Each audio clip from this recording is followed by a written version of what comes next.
बिस्मिल्लाहिर्रहमानिर्रहीम। जी स्टूडेंट्स, आज हम 10th class chemistry unit number 9 study करने जा रहे हैं, जो हमारे पास है केमिकल इक्विलिब्रियम। तो केमिकल इक्विलिब्रियम होता क्या है?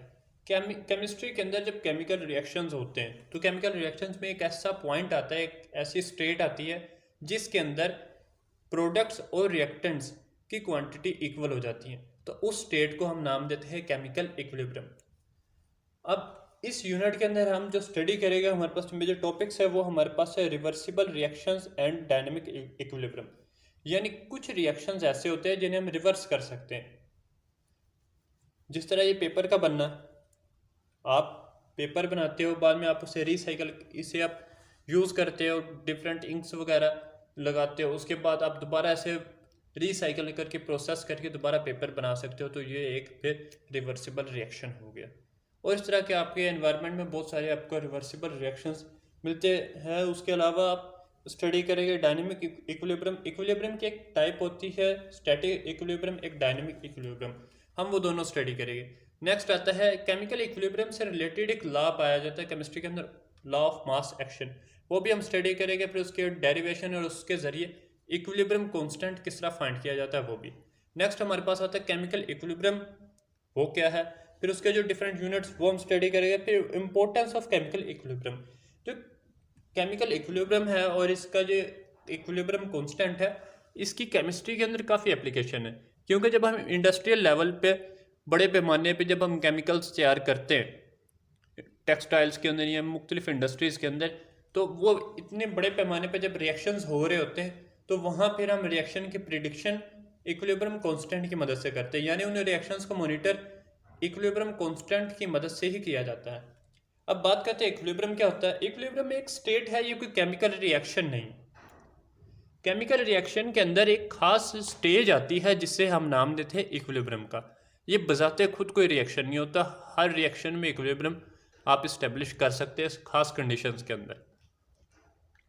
फिर उसके बाद बारी आती है प्लांट्स की और एनिमल्स की। अब हम एक एग्जांपल के जरिए स्टडी करते हैं इक्विलिब्रियम क्या है। जिस तरह आप जानते हैं जो प्लांट्स और एनिमल्स हैं, प्लांट्स ऑक्सीजन प्रोवाइड करते हैं एनिमल्स को, और बदले में एनिमल जो है कार्बन डाइऑक्साइड एक्सहेल करते हैं, यानी अपनी बॉडी से निकालते हैं, वो प्लांट्स कंज्यूम करते हैं और प्लांट फिर अपने डिफरेंट बॉडी फंक्शन परफॉर्म करते हैं। तो इस तरीके से जब प्लांट्स ऑक्सीजन निकालेंगे अपनी बॉडी से लीव्स के जरिए, एनवायरनमेंट के अंदर ऑक्सीजन ज़्यादा होगी, एनिमल्स उस ऑक्सीजन को कंज्यूम कर लेंगे। फिर एनिमल्स कार्बन डाइऑक्साइड निकालेंगे, एनवायरनमेंट के अंदर कार्बन डाइऑक्साइड की कंसनट्रेशन ज़्यादा हो गई है, प्लांट्स उसे कंज्यूम कर लेंगे, वापस कार्बन डाइऑक्साइड की कंसनट्रेशन नॉर्मल हो गई। तो इस तरीके से एनवायरनमेंट के अंदर ऑक्सीजन और कार्बन डाइऑक्साइड की जो कंसनट्रेशन है, जो अमाउंट है, वो एक इक्वेलिटी में रहती है। उसमें कोई खास फ्लक्चुएशन, कोई बहुत ज़्यादा डिफरेंस क्रिएट नहीं होता। तो इस फेनोमेना को हम नाम देते हैं इक्विलिब्रियम का। फिर इक्विलिब्रियम के एक और एग्जांपल लेते हैं।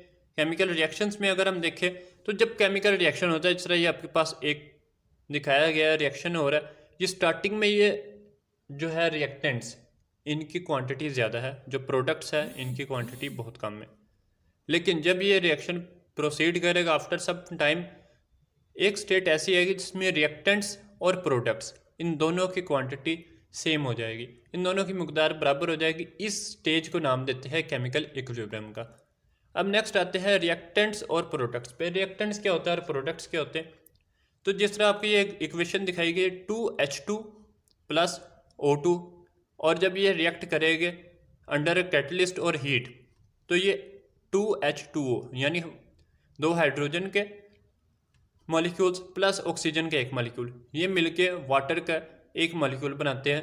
तो इस तरीके से जो एलिमेंट्स मिल रहे हैं उन्हें हम नाम देते हैं रिएक्टेंट्स का, और ये मिलके जो चीज़ बना रहे हैं, जो कंपाउंड बना रहे हैं, उसे हम नाम देते हैं प्रोडक्ट का। अब आप एक चीज़ देखिएगा, इधर G है, यहाँ भी G है, यहाँ L लिखा हुआ है। ये G जो है ये गैस को शो कर रहा है, यहाँ भी ऑक्सीजन चूँकि गैस होती है तो हमने यहाँ G लिखा है, और H2O लिक्विड होता है इसलिए हमने इधर L स्मॉल लिखा हुआ है।